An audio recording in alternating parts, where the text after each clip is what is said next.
नमस्कार.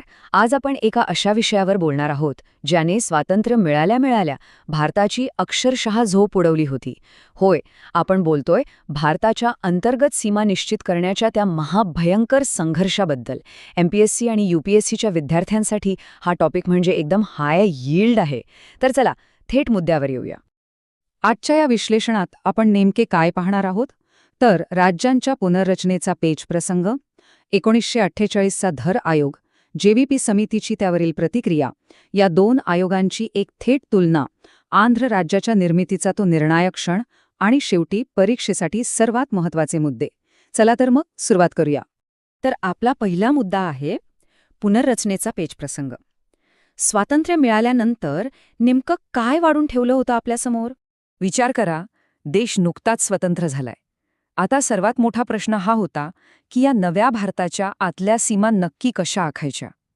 विशेषतः दक्षिण भारतातून एकच मोठी मागणी जोर धरत होती, ती म्हणजे लोकांच्या मातृभाषेनुसार राज्यांच्या सीमा ठरवाव्यात. म्हणजे जिथे जी भाषा तिथे ते राज्य. आता हे भाषिक पुनर्रचना म्हणजे नेमकं काय प्रकरण होतं? सोप्या भाषेत सांगायचं तर तिथे राहणारे बहुसंख्य लोक जी भाषा बोलतात त्या भाषेच्या आधारावर देशांतर्गत राजकीय सीमा निश्चित करणं. ऐकायला खूप साधं वाटतंय ना? पण नाही. फाळणीच्या भयंकर जखमा अजूनही पूर्णपणे भरायच्या होत्या. आणि अशातच ही भाषिक पुनर्रचनेची मागणी सरकारसाठी एक मोठी डोकेदुखी म्हणजे अक्षरशः एक मोठी कोंडी बनली होती. मग यावर सरकारची पहिली अधिकृत प्रतिक्रिया काय होती? इथेच एंट्री होते ती 1948च्या धर आयोगाची. लोकांचा हा भाषिक दबाव एवढा वाढला होता की संविधान सभेचे अध्यक्ष डॉ. राजेंद्र प्रसाद यांना यावर एक अधिकृत समिती नेमावीच लागली. जून 1948मध्ये त्यांनी धर आयोग स्थापन केला. अलाहाबाद हायकोर्टाचे निवृत्त न्यायाधीश SK धर यांच्याकडे याची धुरा सोपवली गेली. या आयोगाचं मुख्य काम काय होतं? तर भाषेच्या आधारावर राज्यांची पुनर्रचना करणं खरोखरच प्रॅक्टिकल आहे का हे तपासून पाहणं. आणि मग डिसेंबर 1948मध्ये या आयोगाने त्यांचा निकाल दिला. त्यांनी काय सांगितलं? त्यांनी भाषिक आधाराला थेट नकार दिला, एकदम स्पष्टपणे. त्याऐवजी प्रशासकीय सोय, भौगोलिक संलग्नता म्हणजे सलगता आणि राज्यांची आर्थिक परिस्थिती या आधारांवर सीमा आखल्या जाव्यात असं त्यांचं ठाम मत होतं. आता या नकारामुळे पुढे काय झालं? तर तणाव आणखी वाढला. आणि इथूनच सुरुवात होते आपल्या पुढच्या टप्प्याची, म्हणजे JVP समितीची. धर आयोगाच्या या स्पष्ट नकारामुळे लोकांचा संताप अगदी शिगेला पोचला होता. हा रोष शांत करण्यासाठी काँग्रेसला त्यांच्या जयपूर अधिवेशनात तातडीने एक नवी समिती स्थापन करावी लागली. परीक्षेसाठी ही JVP समिती अगदी हेवीवेट आहे बरं का. हे नाव नक्की लक्षात ठेवा.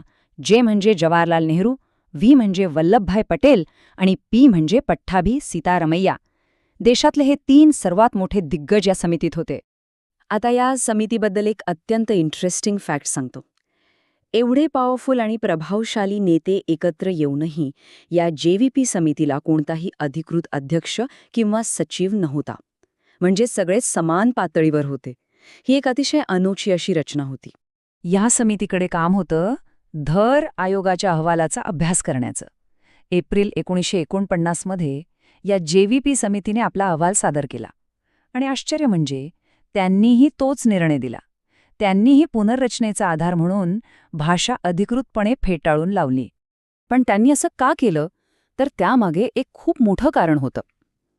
या समितीने भाषेपेक्षा राष्ट्रीय एकात्मता, देशाची सुरक्षा आणि आर्थिक विकासाला सर्वात जास्त महत्त्व दिलं. कारण साहजिकच होतं, नुकत्याच झालेल्या फाळणीचा धक्का एवढा मोठा होता की जर आपण भाषेच्या आधारावर राज्ये बनवली तर उद्या देशात फुटीरतावादी चळवळींना पुन्हा बळ मिळेल, ही एक भयंकर भीती त्यांच्या मनात घर करून होती. चला तर मग आता पुढच्या टप्प्याकडे वळूया. परीक्षेच्या तयारीसाठी या दोन्ही आयोगांची समोरासमोर तुलना करून पाहणं एकदम परफेक्ट ठरेल. या तक्त्यावरून एक गोष्ट एकदम क्लिअर होते. दोन्ही समित्यांनी भाषिक राज्यांना नकारच दिला होता हे खरंय, पण त्यांच्या दृष्टिकोनात किती मोठा फरक होता पहा. धर आयोगाने पूर्णपणे तांत्रिक आणि कायदेशीर बाजूंवर भर दिला होता, तर दुसरीकडे JVP समितीचा फोकस तत्कालीन राजकीय परिस्थिती, राष्ट्रीय सुरक्षा आणि देशाच्या भवितव्यावर जास्त होता. हा बारकावा समजून घेणं खूप गरजेचं आहे. आता वळूया या संपूर्ण कहाणीच्या क्लायमॅक्सकडे. आंध्रचा वळणबिंदू ज्याने सगळंच बदलून टाकलं. सरकारने 2 वेळा अधिकृतपणे नकार देऊनही लोकांची भाषिक चळवळ काही थांबली नाही. उलट ती आणखीनच पेटून उठली. ह्याच दरम्यान एक मोठी शोकांतिका घडली. तेलुगू भाषिक राज्यासाठी आग्रही असलेले ज्येष्ठ नेते पोट्टी श्रीरामुलू यांनी तब्बल 56 दिवसांचं प्राणांतिक उपोषण केलं आणि त्यातच त्यांचं दुर्दैवी निधन झालं. ह्या घटनेमुळे चळवळीचा अक्षरशः स्फोट झाला. परिस्थिती पूर्णपणे हाताबाहेर गेली. या भयंकर शोकांतिकेमुळे आणि लोकांच्या तीव्र उद्रेकामुळे सरकारवर एवढा प्रचंड दबाव आला की त्यांच्याकडे दुसरा कोणताही पर्यायच उरला नाही. अखेर ऑक्टोबर 1953 मध्ये त्यांना आंध्र राज्याची निर्मिती करावीच लागली आणि अशा प्रकारे अस्तित्वात आलं भारताचं पहिलं भाषिक राज्य. आता आपण या विश्लेषणाच्या अगदी शेवटच्या टप्प्यावर आलो आहोत. चला परीक्षेसाठी महत्त्वाचे मुद्दे पटकन रिवाईज करूया. हा घटनाक्रम तर अगदी तोंडपाठच असायला हवा. बघा, सर्वात आधी जून 1948 मध्ये धर आयोग आला. त्यानंतर लगेचच डिसेंबर 1948 मध्ये JVP समिती.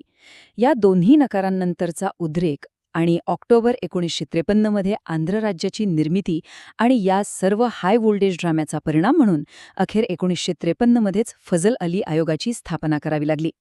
या फजल अली आयोगानेच या संपूर्ण प्रश्नावर फायनल तोडगा काढला. त्यांनी राज्यांच्या पुनर्रचनेचा आधार म्हणून भाषा अधिकृतपणे मान्य केली. पण इथे एक मोठा कॅच होता.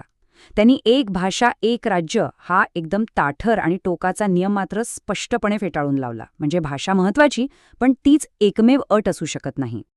आता MPSCच्या दृष्टिकोनातून विचार केला तर या सगळ्या राष्ट्रीय घटनाक्रमाचा थेट संबंध आपल्या संयुक्त महाराष्ट्र चळवळीशी जोडला जातो. कारण या सुरुवातीच्या पुनर्रचनेत मराठी भाषिकांसाठी स्वतंत्र राज्य मिळालंच नाही आणि म्हणूनच मग महाराष्ट्रात तो ऐतिहासिक लढा उभा राहिला आणि अनेक हुतात्म्यांच्या बलिदानानंतर शेवटी 1960 मध्ये आपलं महाराष्ट्र राज्य अस्तित्वात आलं. जाता जाता एका अत्यंत महत्त्वाच्या प्रश्नावर विचार करूया. फाळणीनंतरच्या त्या काळात नेत्यांच्या मनात देशाच्या एकतेबद्दलची प्रचंड भीती होती.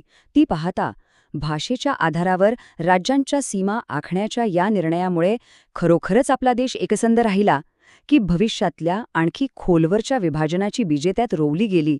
हा नक्कीच विचार करायला लावणारा प्रश्न आहे. आजच्या या सविस्तर विश्लेषणात आपण इथलेच थांबूया. भेटूया पुढच्या सत्रात अशाच एका इंटरेस्टिंग टॉपिकसोबत.